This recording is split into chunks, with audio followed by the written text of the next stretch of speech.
We are sitting down with forestry experts to ask them your tough questions. This is Ask a Forester. Hi, Seth. Hello. Welcome back to Ask a Forester. Can you just remind us about your background? Sure. I'm a multi-generational Oregonian. I have a degree in forest management. My family's been involved in forestry for many generations, and we also own a family tree farm, and so I love practicing forestry there. I'm also the Director of Forest Policy at the Oregon Forest Industries Council, which is a fancy way of saying I more than just work in the woods as a forester in the woods. I'm more of a political forester these days, working with policy issues and Board of Forestry and the Department of Forestry and all that entails. Okay, good.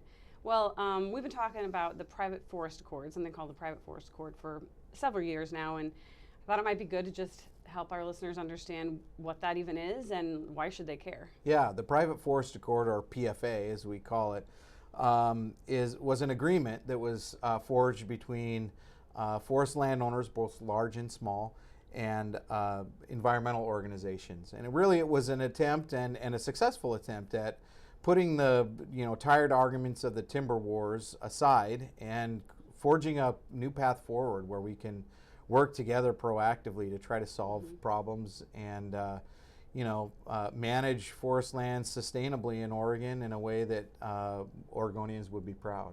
That's awesome. So what does that mean then, like on the ground? What did you actually change with that agreement? Yeah. So this agreement really is it's very material on the ground in terms of the protection measures. It really put us in advance and made Oregon, really solidified Oregon as the #1 state for sustainable forestry. We're talking about larger protections for all stream types, for fish and aquatic life, as well as drinking water. It added all sorts of new rules and language around road construction and fish passage, ensuring that fish can spawn upstreams and that we have cool, clean water. And then also protections for steep slopes, and that's really kind of one of the more exciting areas where we used really cutting edge and advanced science. We literally have satellites helping us figure out where the probability of landslides is the greatest, and then targeting protection in those areas. All right, cool. What about? We've always talked about how our Forest Practices Act is grounded in science, and I think there was a provision in the Private Forest Accord about making sure that we're applying modern science going forward. What does that look like? Yeah, so I think what you're referring to is what we call the Adaptive Management Program. And a part of the Private Forest Accord solidified a process where all the different parties, environmental interests, as well as forestry and small landowners and counties, and have seats around this table with the Adaptive Management Program, and we work out sort of priorities around testing, rules to determine effectiveness, and that we lead with science, and that there's a whole science aspect of that, to do studies to determine what our protection measures are doing to benefit, and where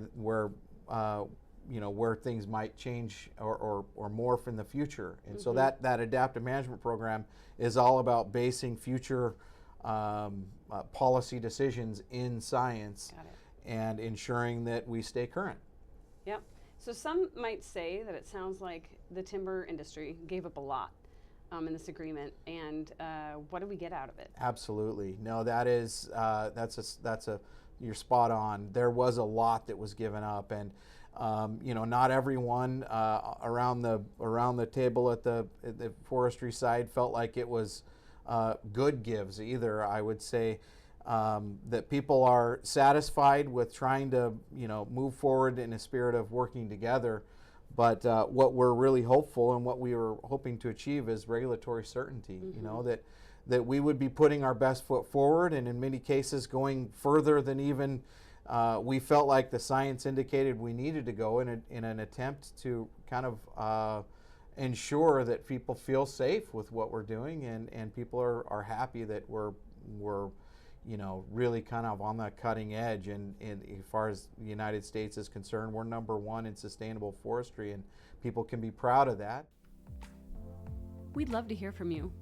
If you've got a question you'd like us to answer, send an email to info@OregonForestsForever.com. Thanks for listening. See you next time.